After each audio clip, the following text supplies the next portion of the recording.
Hi friends, ಎಲ್ರಿಗೂ ನಮಸ್ಕಾರ. Perfect stitch Kannada YouTube ಚಾನಲ್ಗೆ ನಿಮಗೆಲ್ರಿಗೂ ಸ್ವಾಗತ. ಬನ್ನಿ ಇವತ್ತು ಈ ಥರ ಸ್ಲೀವ್ನ ಹೇಗೆ ಜಾಯಿಂಟ್ ಮಾಡೋದು ಅನ್ನೋದನ್ನ ತೋರಿಸ್ತೀನಿ.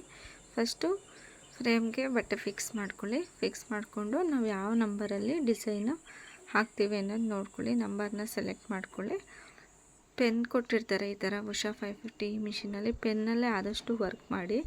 ಆಯಿಲ್ ಹಾಕಿರ್ತೀವಿ ಅಥವಾ ಏನಾದರೂ ಇದ್ರ ಕೈಯಲ್ಲಿ ಅಂದರೆ ನಿಮಗೆ ಸ್ಕ್ರೀನು ಹೋಗೋ ಚಾನ್ಸ್ ಇರುತ್ತೆ. ನೋಡಿ, ಸ್ಲೀವ್ ದೊಡ್ಡದಾಗಿ ಮಾಡ್ಕೊಬೇಕು ಅಂತಂದರೆ ಪ್ಲಸ್ ಮಾರ್ಕ್ ಇರುತ್ತೆ. 20ವರೆಗೂ ಮಾಡ್ಕೊಬೋದು. 20% ಜಾಸ್ತಿನೂ ಮಾಡ್ಕೊಬೋದು, 20% ಕಡಿಮೆನೂ ಮಾಡ್ಕೊಬೋದು. ಸ್ವಲ್ಪ ದಪ್ಪ ಇದರಿಂದ ನಾನು 10% ಮಾತ್ರ ದಪ್ಪ ಮಾಡ್ಕೊಂಡಿದ್ದೀನಿ. ರೈಸ್ ಪ್ರೆಷರ್ ಫ್ರೂಟ್ ಅಂತ ಬರ್ತಿದೆ.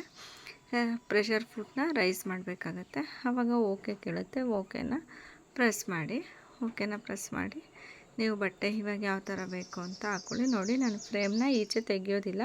ಫ್ರೇಮ್ನ ಹಾಗೆ ಇಟ್ಬಿಟ್ಟು ನಾನು ಯಾವಾಗಲೂ ವರ್ಕ್ ಹಾಕೋದು. ನಿಮಗೆ ಒಂದು ವಿಡಿಯೋದಲ್ಲಿ ತೋರಿಸಿದ್ದೆ ಕೂಡ ನಾನು ಫ್ರೇಮ್ನ ಹೇಗೆ ಫಿಕ್ಸ್ ಮಾಡ್ಕೋತೀನಿ ಅನ್ನೋದನ್ನು.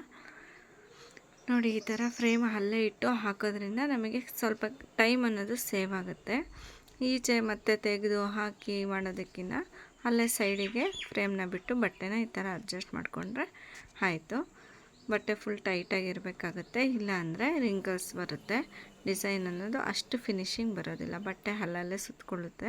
ಅದಕ್ಕೆ ಫುಲ್ಲು ಟೈಟಾಗಿ ಎರಡು ಕೈಯಿಂದ ಎಳೆದು ಹಿಡ್ಕೊಬೇಕಾಗತ್ತೆ. ಎಳೆದು ಟೈಟ್ ಮಾಡಿ. ನೋಡಿ, ಎಲ್ಲೂ ರಿಂಕಲ್ಸ್ ಅನ್ನೋದು ಬರಬಾರ್ದು. ನಿಮಗೆ ಹಂಗೂ ಏನಾದ್ರು ಲೂಸ್ ಬರ್ತಿದೆ ಅಂದರೆ ಫ್ರೇಮ್ ನಟ್ಟು ಕೊಟ್ಟಿರ್ತಾರೆ ಆ ಕಡೆ ಈ ಕಡೆ, ಅದು ಲೂಸ್ ಆಗಿರುತ್ತೆ. ಟೈಟ್ ಮಾಡ್ಕೊಳ್ಳಿ, ಆವಾಗ ನೀಟಾಗಿ ಬ್ಲೌಸ್ ಅನ್ನೋದು ಕುತ್ಕೊಳ್ಳುತ್ತೆ ಫ್ರೇಮ್ಗೆ. ನೋಡಿ, ಇವಾಗ ಬುಟ್ಟ ಆನ್ ಮಾಡಬೇಕಾಗತ್ತೆ. ಆನ್ ಮಾಡ್ತಾಯಿದ್ದೀನಿ. ಒನ್ಗೆ ಆನ್ ಮಾಡಿಕೊಂಡು ನಮಗೆ ಎಲ್ಲಿಗೆ ಬೇಕು ಅಲ್ಲಿಗೆ ಬುಟ್ಟನ ಅಡ್ಜಸ್ಟ್ ಮಾಡ್ಕೊಳ್ಳಿ. ಮೇಲೆ ಬೇಕಂದರೆ ಮೇಲೆ, ಕೆಳಗೆ ಬೇಕಂದರೆ ಕೆಳಗೆ 4 ಆಪ್ಷನ್ ಕೊಟ್ಟಿರ್ತಾರೆ. ಆ ಕಡೆ ಈ ಕಡೆ ಸೈಡು ಮತ್ತು ಮೇಲೆ ಕೆಳಗೆ.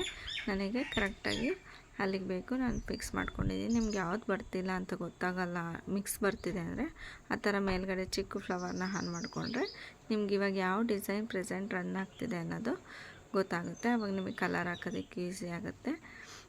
ನೋಡಿ, ಇವಾಗ ಕ್ಲಿಪ್ಪು ಮರ್ತ್ಬಿಟ್ಟಿದ್ದೆ ಹಾಕೋದು. ಆ ಥರ ಕ್ಯಾನ್ವಾಸ್ನ ಸೇರಿಸಿ ಹಾಕೋದ್ರಿಂದ ನಿಮಗೆ ಟೈಟಾಗಿ ಕೂತ್ಕೊಳ್ಳುತ್ತೆ. ಇಲ್ಲ ಅಂದರೆ ಒಂದು ಕರ್ಚೀಫು ಆ ಥರದ್ದು ಏನಾದ್ರು ಬಟ್ಟೆನ ಎಕ್ಸ್ಟ್ರಾ ಹಾಕಿ ಟೈಟ್ ಮಾಡೋದ್ರಿಂದ ಫ್ರೇಮ್ ಅನ್ನೋದು ಎಷ್ಟೇ ವರ್ಕ್ ಮಾಡಿದ್ರೂ ಫ್ರೇಮಿಂದ ಬಟ್ಟೆ ಈಚೆನೂ ಬರೋಲ್ಲ, ಸುಕ್ ಅನಿಸಲ್ಲ. ಅದಕ್ಕೆ ಕ್ಲಿಪ್ನ ಟೈಟಾಗಿ ಹಾಕೋಬೇಕಾಗತ್ತೆ. ನೆಕ್ಸ್ಟು ನಿಮಗೆ ಕೆಳಗಡೆ ಯಾವ ಥರ ಡಿಸೈನ್ ಬರುತ್ತೆ ಅಂತ ತೋರಿಸ್ತೀನಿ. ಬಾರ್ಡ್ರ್ ಲೈನ್ಗೆ ಯಾವ ಥರ ಬಟ್ಟೆನ ಅಟ್ಯಾಚ್ ಮಾಡ್ಕೊಬೇಕು ಅಥವಾ ಮಾಡ್ಕೋಬಾರ್ದು ಅಂತ. ನೋಡಿ, ನಿಮಗೇನಾದ್ರು ಬಾರ್ಡ್ರಿಗೆ ಬಟ್ಟೆ ಬೇಕಂದರೆ ಲಾಸ್ಟ್ ಎಡ್ಜ್ ಒಂದು 1/2 ಇಂಚಿಗೆ ನೀವು ಎಕ್ಸ್ಟ್ರಾ ಬಟ್ಟೆನ ಜಾಯಿಂಟ್ ಮಾಡ್ಕೊಬೇಕಾಗತ್ತೆ ಸ್ಟಿಚಿಂಗ್ ಮಿಷಿನಲ್ಲಿ.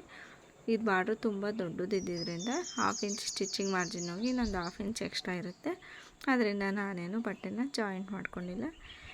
ನೋಡಿ, ಈ ವಿಡಿಯೋ ನಿಮಗೇನಾದರೂ ಇಷ್ಟ ಆದರೆ ತಪ್ಪದೆ ಒಂದು ಲೈಕ್ ಮಾಡಿ. ಸಬ್ಸ್ಕ್ರೈಬ್ ಮಾಡ್ಕೊಂಡಿಲ್ಲ ಅಂದರೆ ಸಬ್ಸ್ಕ್ರೈಬ್ ಮಾಡಿಕೊಂಡು ವಿಡಿಯೋ ನೋಡಿ. Thank you.